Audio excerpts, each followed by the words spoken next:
What began as harmless escapism soon turned into a full-blown obsession for someone who was just 25-year-old, and he was from Bengaluru.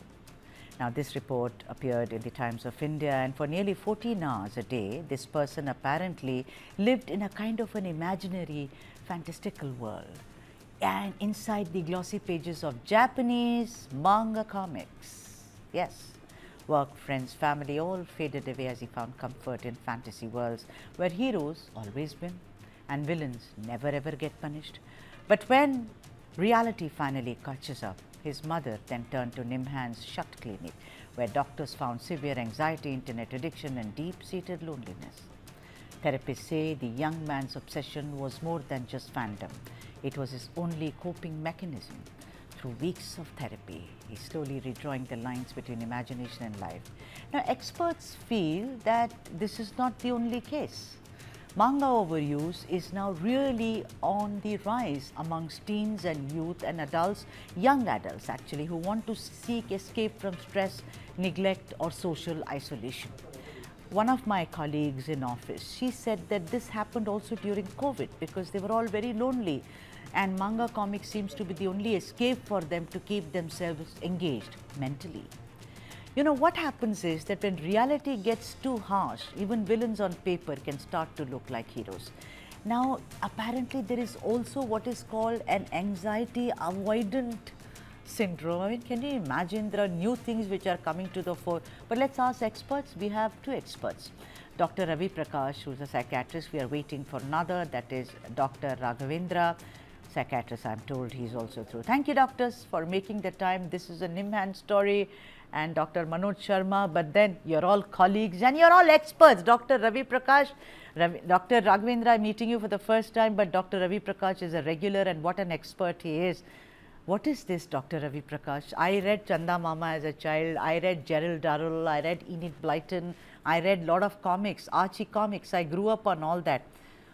But I read it, enjoyed it, stole through my study time and read them inside maths book, and I kept it. What is this with manga comics? What is it? Yeah, thank you. Thank you for having me.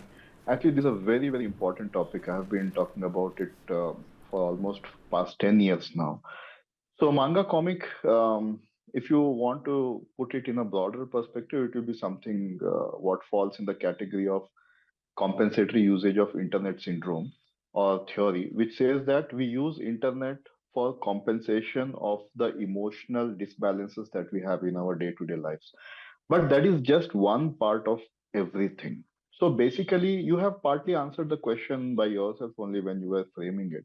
We have all read books, and when it was not books, even before that, it was the stories that our parents used to tell us. Before that, it was just the group interaction where we used to have find a little escape from the reality into the world of fantasy.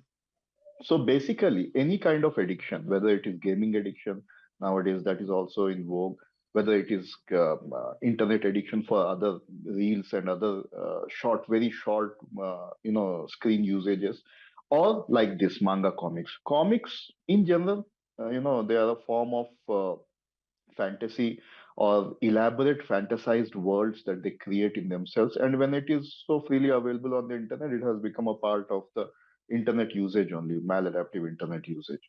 But at the end of the day, everything boils down into two kinds of forces. If you go into the behavioral theories, there are pull forces and there are push forces.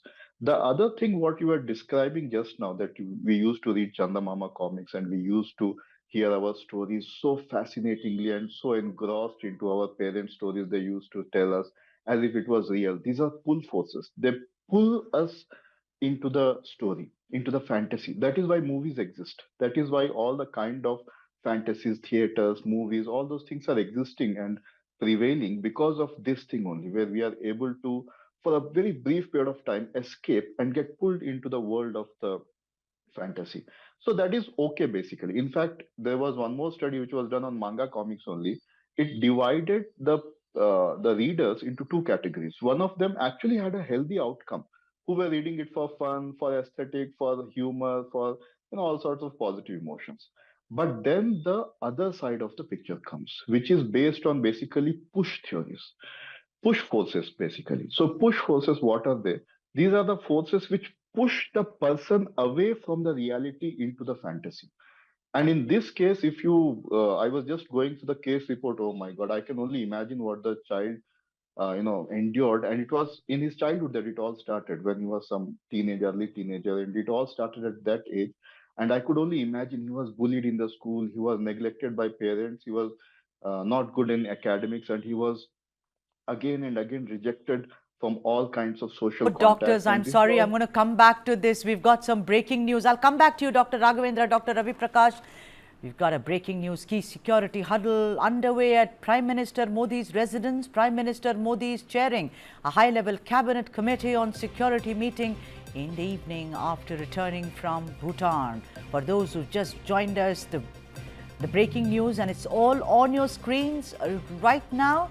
A key security huddle underway at Prime Minister Narendra Modi's residence. Prime Minister Modi is chairing a high-level cabinet committee on security meeting after his return from Bhutan. For more on this, let me now go across to my colleague Brijesh Pandey, who's joining us on the phone line from the newsroom. Brijesh, this obviously is about the Red Fort explosion, isn't it? What else are you hearing?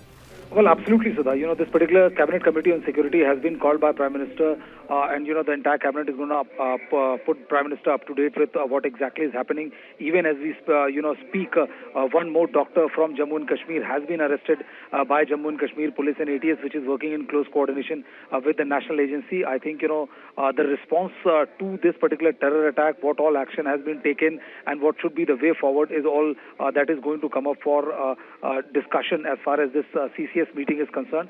As you rightly pointed out, Prime Minister visited the injured and took their care.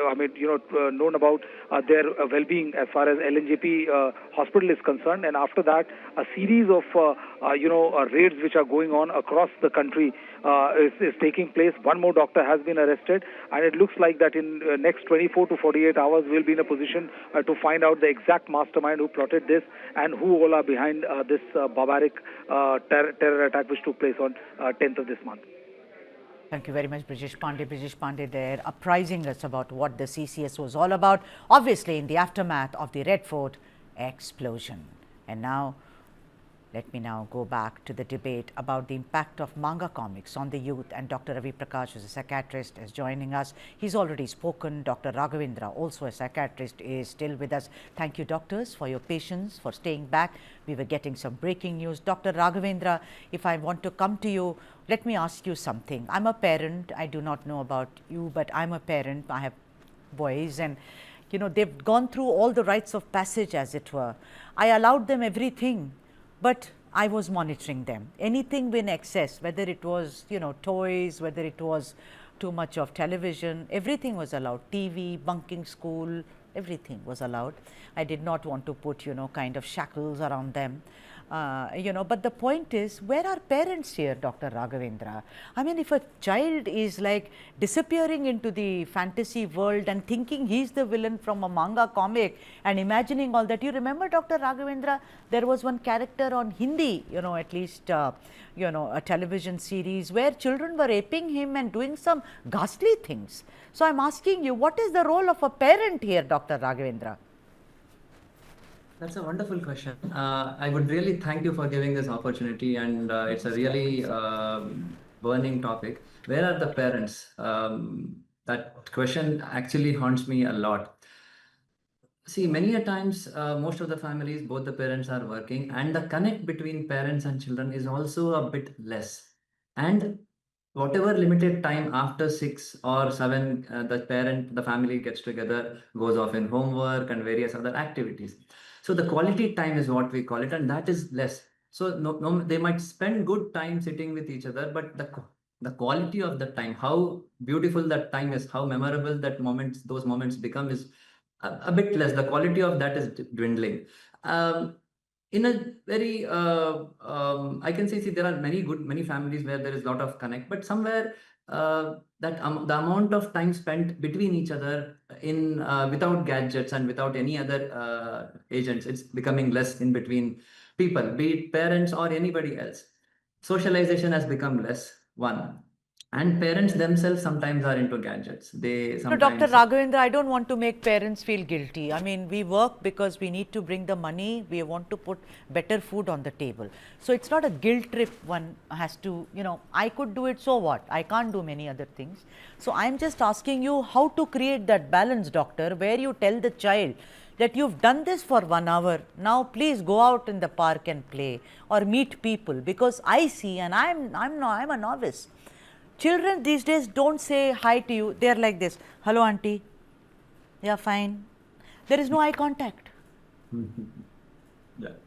See, one, using like say good time together, early morning walk together, father, mother, son, daughter, everybody go together. Spending time doing one common activity outside of home is one very good way to have very good quality time. Right. Say, be it playing a game together or going out or doing some gardening or anything. And many of the people live in apartments, so there is a lot of activities which can be done in the evenings. That is one very good family time, and having a common meal together, at least one meal together, all the 4 or 5 or 6, whatever the number the family has together, is one very important. That should become a ritual, non-negotiable thing.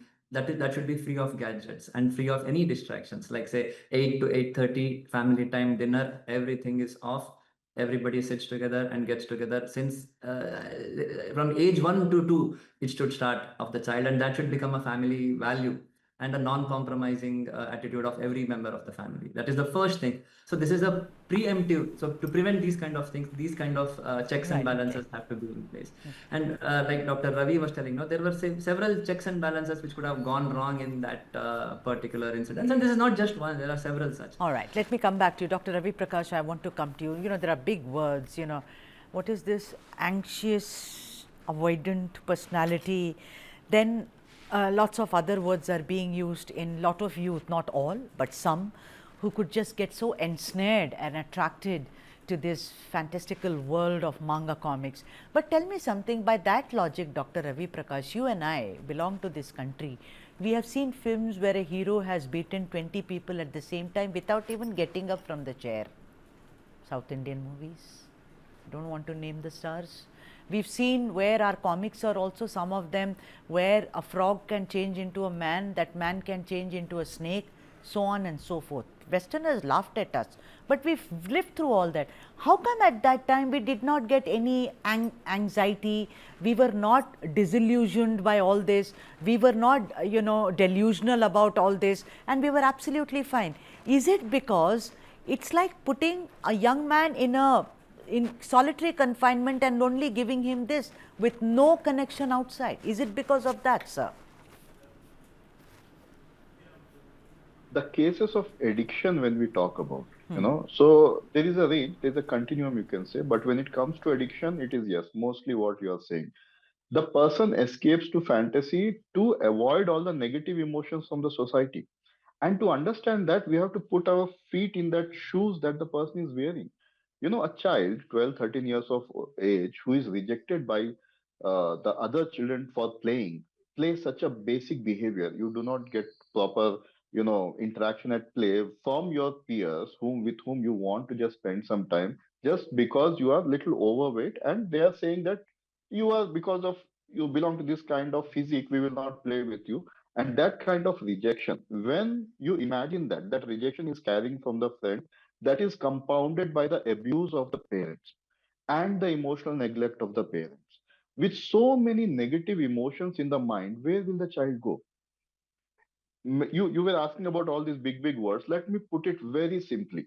If we remove the negative emotions, you forget about introducing positive emotions. Let us first focus on removing the negative emotions from the person's life. More than half of the problems will be resolved. What are the negative emotions? Sadness, frustration, anger, anxiety. These are common negative emotions we experience all the time. But it depends upon the intensity. Intensity of the emotion creates the desperation. Right. When you're very, very sad, when you're very, very anxious, you're desperate to get some positive emotion. Right. And those positive emotions are derived by the dopamine that people get from these comics or games or reels, and that becomes the substrate actually. So that is what I tell people. We don't have to go into so much of complexity, at least in the starting phase. Of course, this case report where many years of abuse of manga comics was there, we need to go into technicalities. But in the starting phase, what sir was saying right now, those simple tactics, just spending, even if it is not the quantity of time, it is the quality of time that matters. If we remember our childhood, the dadis and nanis, the Yes, kind of true. time that we used to Yeah, spend in their laps in the yeah, night time, that used to give us such a relief, and we used to go to sleep. yeah. That was Right. that was the Yeah. time that we have spent. So it is the intensity of negative emotion which creates the Right. desperation. Okay. The more hungry you are, the more prone you are to go to all the Yeah, I unhealthy just food have items. 1 minute left. Dr. Raghavendra, I want to ask you, when is the time? When is it alarm bells when you see your child getting deeper and deeper into manga comics? When is it that he needs help and I can bring him to you? See, continued use despite neglecting other activities, like neglecting studies, interaction, socialization, that should be the first alarm bell. Be it any use, like say, for example, be it gadget, be it comics or whatever space that should be occupying in our life, that shouldn't encroach upon other things. Playing, interacting with family members. One. Two, uh, when at the cost of everything the child wants to do it, and the sense of withdrawal, when will I get back to my comics, when will I get back to my gadgets, that kind of craving, if you see that urge, that irresistible urge, then it's really a time where help is needed. It need not be a full-blown addiction, but this urge has to be put, a proper check and balance has to be put for that. And like, see, reading is not wrong, but reading beyond limit and then getting into that world is definitely wrong. So nothing is right or wrong. It's the moderation, just like medicine, right? Medicine has to be taken in a proper dose. If it becomes more than it will become a poison. So like that. So uh, anything should be moderation. And the moment you feel that the child is doing it in beyond moderation and neglecting other things, that's the first alarm bell. And that is where the connection with the child comes.